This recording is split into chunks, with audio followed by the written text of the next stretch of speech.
Nah, undang-undang ini saya tahu tujuannya sangat mulia. Oke. Sangat mulia. Karena dengan demikian investasi akan datang, kemudian roda ekonomi berputar.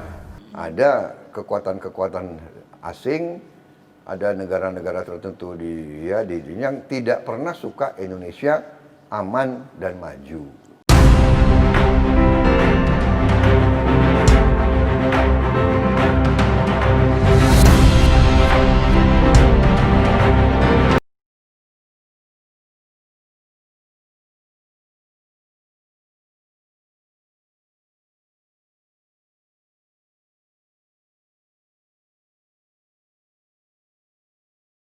Sejak saya dulu sebagai Panglima TNI, pada saat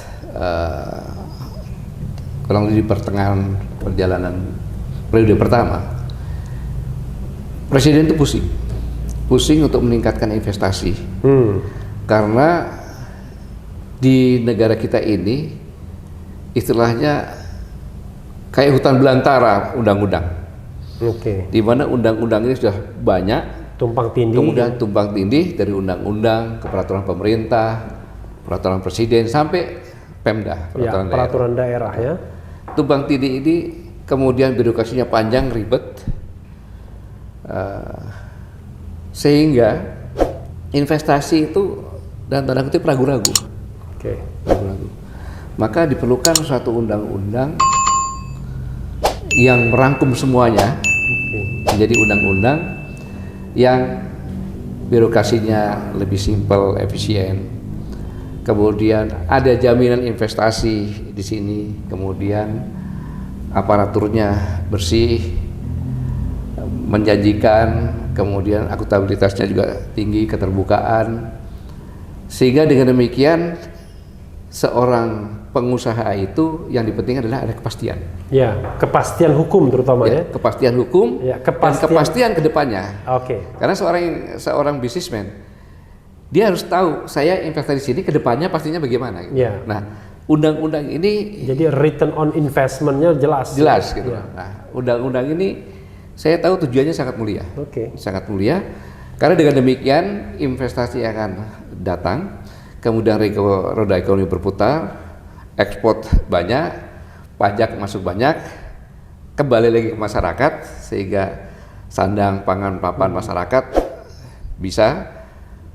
Di samping itu tekanan terhadap pemerintah dan tanda kutip tekanan ini sangat tinggi. Mengapa tinggi? Karena setiap tahun itu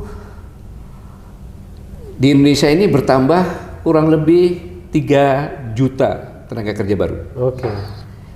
Di dalam 3 juta ini, saya aja nggak hafal. Lebih hafal Mas Kak. Di dalam 3 juta ini ada 1 juta yang sarjana. Dari mana itu? Karena di Indonesia ini ada sekitar 4.500 sekian lah pokoknya sekitar.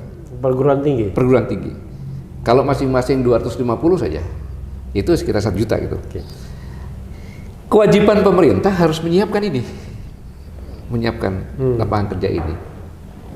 Menyiapkan lapangan kerja berarti harus selalu ada investasi baru untuk tempat lapangan kerja ini.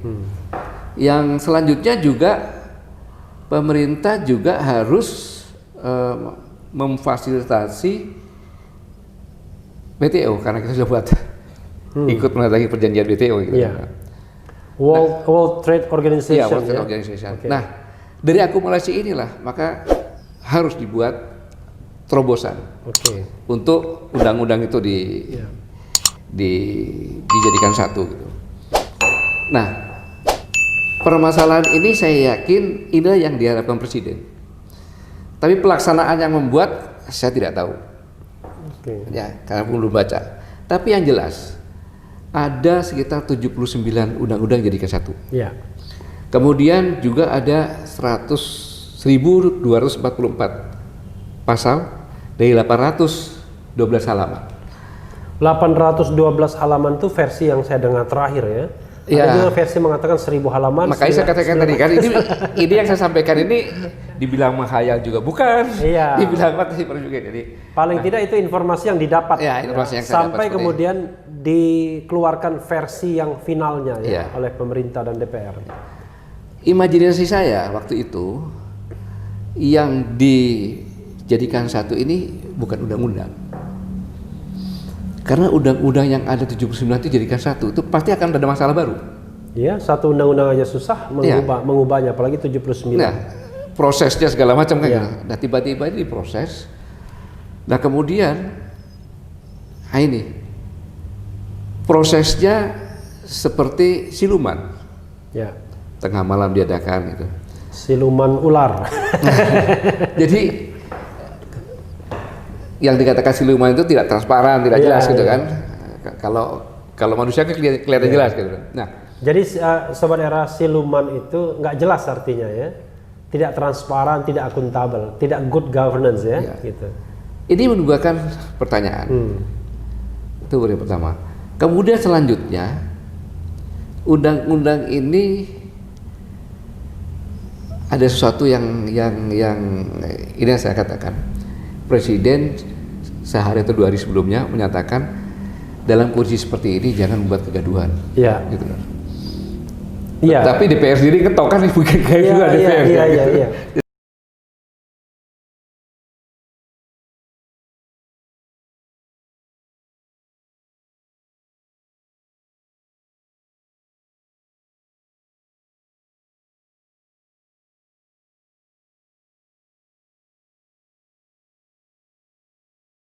Banyak sekarang ini yang kemarin demo itu belum baca hasil Omnibus Law itu. Dan banyak hoax. Ya. Banyak hoax di mana-mana. Seolah ini nggak ada, itu nggak ada, dikurangi. Dan saya ingin memberi peringatan, hoax ini berarti ada yang ingin menciptakan kekacauan. Betul. Nah, ya kan? Dan saya punya suatu keyakinan ini justru berasal dari luar negeri. Ada kekuatan-kekuatan asing, ada negara-negara tertentu di dunia yang tidak pernah suka Indonesia aman dan maju.